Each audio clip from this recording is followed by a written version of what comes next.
Bismillahirrahmanirrahim. Assalamualaikum warahmatullahi wabarakatuh. Alhamdulillah bisa bertemu kembali di pertemuan kedua atau video kedua untuk pelajaran aircraft system. Terima kasih buat teman-teman, buat tim yang sudah bergabung di video kali ini. Kita masih akan tetap membahas ATA 21. Tapi untuk pertemuan kali ini pembahasannya lebih pada pressurization system. Pressurization system itu apa? Akan kita jelaskan. Tapi sebelum memulai pelajaran, ada baiknya kita memulai dengan doa agar ilmu dan pelajaran yang Ibu sampaikan bisa diserap dengan baik dan dimengerti dan bisa diamalkan oleh kalian. Dan proses belajar mengajar ini bisa berjalan dengan lancar. Baik, berdoa menurut ajaran kepercayaan masing-masing. Berdoa dimulai. Bismillahirrahmanirrahim. Amin. Baik, kita lanjut ya. Pelajaran atau pertemuan kali ini kita membahas tentang pressurization system. Pressurization system itu apa? Pressurization system di aircraft itu adalah sistem pengkondisian tekanan udara di pesawat udara agar tekanan udara tersebut dapat dijaga sesuai kebutuhan normal manusia atau hewan pada saat berada di kabin di berbagai ketinggian terbang. Fungsinya dan tujuan kabin di pressurization system ada dua, yaitu menciptakan suasana aman dan nyaman kepada penumpang. Yang kedua, menjaga tekanan kabin atau cabin pressure pada kondisi maksimal 8.000 feet di ketinggian maksimal jelajah pesawat udara. Jadi pengertiannya, walaupun pesawat udara terbang di ketinggian 4.000 feet, kondisi tekanan kabin di pesawat diatur seperti pada kondisi terbang di ketinggian 8.000 feet. Jadi maksimum ketinggian terbang atau jelajah pesawat komersil yang bawa penumpang itu adalah 8.000 feet. Tapi pengalaman ibu selama ibu naik pesawat, misalnya kalau kayak ibu mudik ke Palu gitu, maksimal 35.000 feet atau 32.000 feet. Itu udah maksimal sekali. Cuman biar nyaman, dikondisikan nih, kan maksimum kita itu ada di 8.000 feet.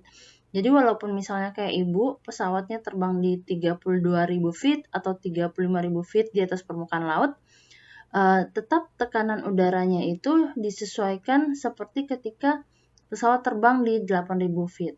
Oke ya. Kalau dari pengertiannya, sistem pressurization system itu untuk apa sih? Yaitu buat nyaman. Nah, karena kan di dalam pesawat ketika kita terbang itu udara itu panas. Jadi dikondisikan. Jadi karena itu kan ruang pressurized. Pressurized itu apa sih? Ditekan, dipress. Jadi biar udara itu tetap terjaga gitu. Udara itu tidak keluar. Nah, kalau biasanya udara dalam tekanan itu pasti akan panas. Bagaimana caranya biar kabin tetap bertekanan tapi tidak panas? Itulah adanya pressurization system. Biar orang atau pesawat, kabin kru ataupun malah hewan itu bisa nyaman. Jadi nggak panas, nggak dingin gitu. Kalau kayak di suhu AC di kamar ya paling 20 atau 25 lah, kayak gitu ya. Jadi fungsi dan tujuan dari pressurization system itu adalah biar orang nyaman, biar penumpang nyaman di dalam kabin yang bertekanan udara. Nah, itulah. Jadi dikondisikan semaksimal mungkin, sebaik mungkin udara di ruang kabin itu ataupun juga di kargo itu nyaman buat manusia, yaitu buat penumpang dan cabin crew, bahkan juga oleh hewan. Ya, Nah, itu sistem pressurization system, pengertian dan tujuannya. Oke. Sistem pressurization harus dirancang agar dapat mencegah perubahan cabin altitude yang terlalu cepat yang bisa membuat kecelakaan terhadap penumpang dan awak pesawat. Sistem pressurization harus dirancang agar dapat mencegah perubahan cabin altitude. Jadi perubahan cabin altitude itu perubahan ketinggian dari cabin. Jadi kan misalnya tadi 8.000 nih. Kalau perubahan cepat, misalnya dari 8.000 langsung tiba-tiba naik dari ke 8.000 ke 9.000 atau turun secara mendadak, itu tuh dia tetap aman. Misalnya tiba-tiba ada pesawat, kan kalau pesawat itu di atas ada namanya ATC ya, tower yang ngatur. Oke, pesawat A kamu di ketinggian 3.200 feet. Nah, pokoknya nggak boleh tuh, harus stabil nih pesawat A, harus di 3.200. Terus ada pesawat B dari arah berlawanan. Misalnya dia ada di 3.000, di 4.000. Nah, kayak gini kan, berarti ini pesawat B, ini pesawat A.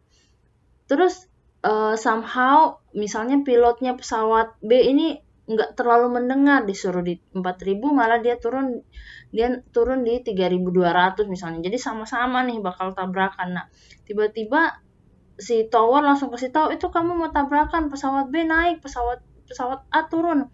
Nah, secara mendadak untuk menghindari tabrakan otomatis kan ketika ada perintah dadakan harus cepat dirubah. Nah, ketika perubahan cepat ini, itu tuh sistem pressurization itu harus tetap stabil untuk orang, untuk manusia. Kenapa? Ketika peralihan tekanan yang secara mendadak itu bisa menyebabkan kecelakaan. Kecelakaan ini apa? Yang terjadi pada manusia yaitu pecahnya pembuluh darah. Makanya dikhawatirkan nanti kalau biasanya keluar darah dari kuping atau dari hidung, itu berarti suhu tubuh kita itu sedang tidak baik. Yang biasa mimisan kenapa itu tiba-tiba dia panas? Atau kenapa yang pernah mimisan itu pasti badannya, perasaan tadi saya nggak apa-apa, kok sekarang mimisan, badannya anget. Nah, itu adalah perubahan suhu yang cepat. Nah, sama halnya juga di pesawat. Kenapa ada sistem pressurizer itu? Yaitu buat biar kita itu walaupun perubahannya secara mendadak kita tetap baik-baik saja gitu ya. Terus selanjutnya sistem pressurization ibu selalu salah nih, harus dapat mempermudah dengan cepat pergantian udara dalam dan keluar kabin. Hal ini diperlukan untuk membuang odors dan membuang stale air. Oke. Jadi udara, pergantian udara dari dalam keluar. Jadi udara, misalnya maaf, kalau udara dimampatkan atau dipressurize itu pasti aromanya sebenarnya nggak bagus. Aromanya bau lah. Misalnya dalam cabin pressure, dalam yang sudah pernah terbang ini maaf, kentut, ya kan? Kentut itu kan bau ya. Jadi gimana caranya sementara itu di udara, kalau kita di rumah di bawah ya udah hilang begitu saja aroma itu dengan udara yang udah angin yang sepoi-sepoi yang berganti di dalam rumah. Tapi bagaimana kalau kita ada di pesawat, sementara pesawat lagi terbang di atas ketinggian nih, gimana caranya nih bau kentut biar bisa keluar? Nah, itulah ada yang namanya sistem pressurization, yaitu pergantian udara dari dalam keluar. Jadi udara ditekan, diarahkan untuk keluar dari cabin ke flow, nanti ada gambarnya, ke flow tertentu, aliran udaranya jadi terganti. Jadi udara itu akan terganti dengan cepat. Jadi ya udah nggak tinggal baunya, jadi nggak akan kecium ya. Oke. Membuang odors dan membuang stale air. Odors itu apa? Odors itu bau. Itu bahasa Inggris, artinya bau. Stale air itu yaitu udara yang aromanya apek. Stale itu kayak apek. Itu gimana sih? Kalau baju basah atau kaos kaki nih udah bau, terus basah, terus nggak kering, tapi ketutup. Nah, misalnya kamu habis main hujan nih pulang sekolah, hujan, siang-siang kamu sebelumnya si kaos kaki kamu itu udah kalian pakai seminggu, hari Jumat nih hujan. Terus biar kaos kakinya nggak basah, kayak kaos kaki yang udah mampet itu udah basah, kaos kakinya habis kena hujan, terus kamu simpan di dalam plastik. Nah, plastiknya itu nggak kalian buka. Kalian baru akan buka ya, nggak usah 2 hari kemudian deh dari sekolah ke rumah kalian. Nah, situ sampai di rumah baru kalian buka. Nah, bau apeknya itu nauzubillah min dzalik ya. Itu tuh baunya, itulah yang disebut kayak bau apung. Nah, itulah yang stale air itu yang harus dibuang. Jadi udara yang ada di dalam plastik ketika kalian membungkus kaos kaki itu yang harus dibuang. Jadi ketika kalian baru buka plastiknya itu pasti akan bau ya, kecium. Tapi setelah plastiknya terbuka beberapa menit gitu, baunya masih ada tapi tidak semenyengat ketika kalian baru membuka plastik. Nah, itulah contoh kayak stale air. Oke.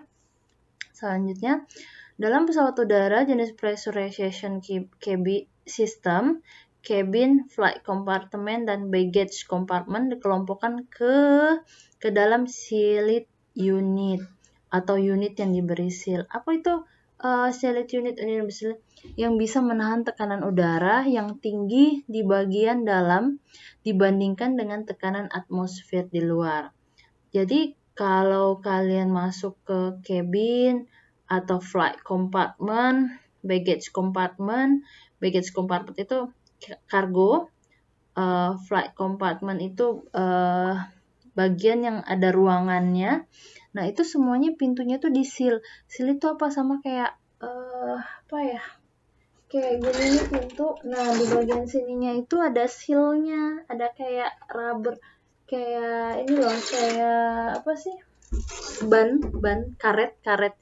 Kalau kalian buka motor itu, ban motor lah atau ban sepeda kan di dalamnya kayak ban dalam. Nah, ban dalam itu kan seal. Nah, itu cuman ini dia lebih kayak apa sih? Cairan gitu, cairan kimia. Nanti kalau dia kering itu jadi seperti karet. Seal itu jadi kalau dia mengeras itu jadi kayak karet gitu. Nah, itu yang mengelilingi bagian pintu, bagian door-nya. Jadi sehingga udara itu mampat, bukan mampet ya, mampat. Jadi nggak bisa keluar udara, makanya dibilang sealing unit atau unit yang diberi seal. Itu menahan tekanan udara yang tinggi bagian dalam dibandingkan dengan tekanan atmosfer di luar. Jadi insya Allah nanti kalau kita dapat teman kita akan praktek. Jadi atau kalian bisa praktekkan sendiri. Kalian tiup balon yang ulang tahun itu. Kalau ditiup, terus kalian ikat. Nah, udara yang di dalam balon itu lebih tinggi daripada tekanannya daripada udara yang di luar balon. Ketika kalian tiup, kenapa kalau kalian tiup balon terus ikat, terus tiba-tiba kamu lepas, maka si balonnya langsung melesat tinggi. Nah, itu karena udara di dalam balon itu lebih tinggi tekanannya daripada udara di luar balon. Itulah kenapa ketika kalian tiup balonnya sudah terisi udara dari hasil tiupan kalian ikat, terus ikat kencang, itu kalian bisa mainkan, bisa ditepok-tepok si balonnya. Tapi kalau kalian buka ikatannya, si balon langsung melesat kayak roket. Nah, itu. Jadi, tekanan tinggi yang ada di balon, itulah yang mendorong balon, sehingga melesat cepat ketika kalian membuka ikatannya. Oke. Tekanan udara dipompakan ke dalam fuselage yang sudah diberi seal melalui cabin supercharger yang mengalirkan udara dengan volume yang relatif konstan pada semua ketinggian sampai mencapai ketinggian maksimum. Oke, ini untuk penjelasan ini nih, penjelasan teknik ya. Ibu rasa kita nggak bisa by video. Paling nggak kita harus by Zoom. Ini dari penjelasan mulai dari sini ya. Dalam pesawat udara, kita menjelaskan sistem cabin, flight, sealing. Ini Ibu masih bisa jelaskan by video ini. Tapi untuk teknik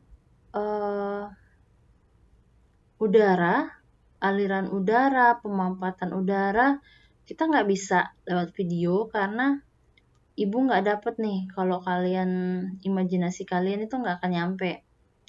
Jadi ibu sarankan sebaiknya Danton dari AP1 dan AP2 ngatur waktu di mana hari apapun di luar jam kerja ibu ya, di luar jam kerja ibu, di luar hari kerja ibu. Hari kerja sih bisa, tapi kalau di luar jam kerja juga boleh, tapi jatuhnya malam ya, setelah Isya lah. Ibu baru pulang kantor, baru ibu bisa jelaskan, kita nge-zoom aja. Karena ini ada gambar. Nah, ini adalah sistem pressurization system yang ada di pesawat. Ini apa? Ini udaranya dari mana? Pressure relief valve, cable control, ini seperti apa? Jalannya udara di sini nih. Nggak bisa by video kalau menurut ibu. Harus by zoom. Jadi minta tolong ke Danton, AP1 sama AP2, tolong diatur waktunya. Kalian sekelasnya bisanya kapan? Jam berapa? Jangan sampai kayak 2 minggu lalu ketika ibu mau zoom ternyata schedule-nya tabrakan dengan Pak Gofur. Nggak boleh kayak gitu. Jadi ibu pengennya itu kita ada 1 hari minimal 1 jam untuk zoom bareng, ibu jelasin ini. Jadi kita bisa tatap muka. Ibu nggak akan ngasih tugas untuk pertemuan kali ini, tapi ibu minta sama kalian rembukin waktunya kapan. Hari biasa bisa, tapi ibu bisanya malam. Karena ibu hari biasa Senin sampai Jumat 8.30 sampai 17.30 ibu kerja. Nah, ibu baru bisa kosong itu ba'da Isya. Jadi, kalau memang mau Zoom, kita Zoom ba'da Isya, hari biasa. Tapi kalau mau hari Sabtu atau hari Minggu boleh, tapi ibu nggak mau buru-buru ya, nggak mau tabrakan sama guru yang lain kayak 2 minggu lalu, oke? Nah, ini nih ibu harus jelasin dari sini. Kita harus nge-zoom biar kalian juga ngerti flow chartnya gimana cara kerja sistem pressurization yang ada di cabin ya. Ini akan ibu bagi teori ini nih. Ini akan ibu kirimin ke kalian untuk materi Zoom kita. Ibu akan kirimin. Insya Allah selesai ini atau minggu depan sebelum pertemuan Zoom yang kita sepakatin 2 hari atau 3 hari. Makanya minimal 3 hari sebelum pertemuan Zoom tolong info ke ibu ya. Kalian bisanya kapan, ibu akan kirim materinya. Jadi kalian bisa baca-baca dulu. Kalau ada yang tidak dimengerti nanti bisa ditanyakan saat kita Zoom. Oke? Baik, untuk hari ini cukup sampai di sini dulu pelajaran kita. Terima kasih sudah menonton video pelajaran dari ibu. Jika ada kesulitan, ada yang tidak dimengerti, jangan sungkan untuk WhatsApp Japri ibu atau di WhatsApp grup kalian ya. Baik, selamat belajar, semoga sehat selalu. Tadi kita mulai dengan doa, maka kita akhiri pertemuan ini juga dengan doa. Berdoa, dimulai. Amin. Alhamdulillahirrabbilalamin. Baik, selamat beraktivitas kembali tim. Sampai ketemu di hari Zoom berikutnya atau di video berikutnya. Terima kasih. Assalamualaikum warahmatullahi wabarakatuh.